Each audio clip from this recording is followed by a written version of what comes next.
महायुतीच्या जागा वाटपाचं जवळपास निश्चित झालेलं असताना मवियाच्या जागा वाटपाचं घोडं मात्र अजूनही अडलेलं आहे। जागांवरून आधीच रुसवे फुगवे, आरोप प्रत्यारोप आणि दावे प्रतिदावे झाले आहेत। हे सगळे होत असताना मवियाचा जागा वाटपाचा गुंता 40 ठिकाणी सुटल्याचं बोललं जात आहे। तरी 8 जागांचं घोंगडं अजून भिजत असल्याचं बोललं जात आहे। कोणत्या आहेत या 8 जागा आणि त्यावरून नेमके काय वाद आहेत पाहूयात। 40 जागांचा गुंता सुटला, 8 जागांचा तिढा कायम। ज्यावरून मवियात अनेक वाद झाले, ज्यावरून मवियात अनेकदा तूतूमेमे झाली, ज्यावरून मवियात तणावाचं वातावरण निर्माण झालं, तो जागा वाटपाचा गुंता अखेर सुटलाय। महाविकास आघाडीचा आज विस्तार झालेला आहे। आज महाविकास आघाडी जी काँग्रेस, शिवसेना, राष्ट्रवादी यांचीच आहे असं जे आपण म्हणतो तसं नाही आहे। आज आमच्या महाविकास आघाडीमध्ये सीपीआय, सीपीआयएम, शेतकरी कामगार पक्ष, आप, जनता दल युनायटेड आणि मुख्य म्हणजे वंचित बहुजन आघाडी, ॲडव्होकेट प्रकाश आंबेडकर यांच्या नेतृत्वाखाली समाजवादी पार्टी, वंचित बहुजन आघाडी या सगळ्यांचा समावेश महाविकास आघाडीत आम्ही केलेला आहे। मवियात 40 जागांचा गुंता सुटल्याचं समजतंय।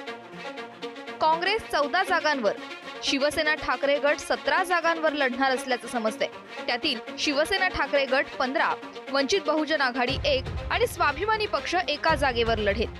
राष्ट्रवादी काँग्रेस 9 जागांवर लढणार असल्याचं समजतंय। मवियात जागा वाटपाचा हा असा फॉर्म्युला ठरल्याचं सूत्रांकडून समजतंय। तर कुठल्या जागांवर कोण निवडणूक लढवणार आहे ते सुद्धा पाहूया।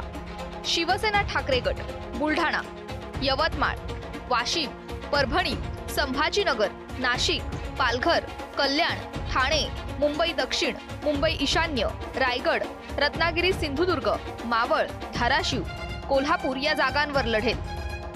तर हातकणंगलेची जागा स्वाभिमानीसाठी सोडण्याची शक्यता आहे आणि अकोला वंचितसाठी सोडली जाण्याची शक्यता आहे।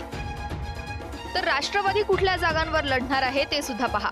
शिरूर, सातारा, माढा, बारामती, जळगाव, रावेर, दिंडोरी, बीड आणि अहमदनगर या जागांवर राष्ट्रवादी निवडणूक लढवेल। तर काँग्रेस भंडारा, चंद्रपूर, गडचिरोली, नांदेड, लातूर, धुळे, नंदुरबार, पुणे, सोलापूर, सांगली, मुंबई उत्तर मध्य, मुंबई उत्तर, भिवंडी, वर्धा आणि नागपूर या जागेवर लढेल। तर 8 जागांवर मात्र तिढा कायम असल्याचं समजतंय। रामटेक, हिंगोली, जालना, शिर्डी, भिवंडी, वर्धा, मुंबई दक्षिण मध्य आणि मुंबई उत्तर पश्चिम या 8 जागांवर तिढा कायम असल्याचं सूत्रांकडून बोललं जात आहे। मवियात 40 जागांचं जागा वाटपाचं समीकरण सुटलं असलं तरी 8 जागांचं कोडं मात्र कायम आहे। त्यामुळे हे 8 जागांचं कोडं कसं सुटतं हे पाहणं महत्त्वाचं असेल। वेदांत नेपसह ब्युरो रिपोर्ट, एबीपी माझा, मुंबई। एबीपी माझा, उघडा डोळे बघा नीट।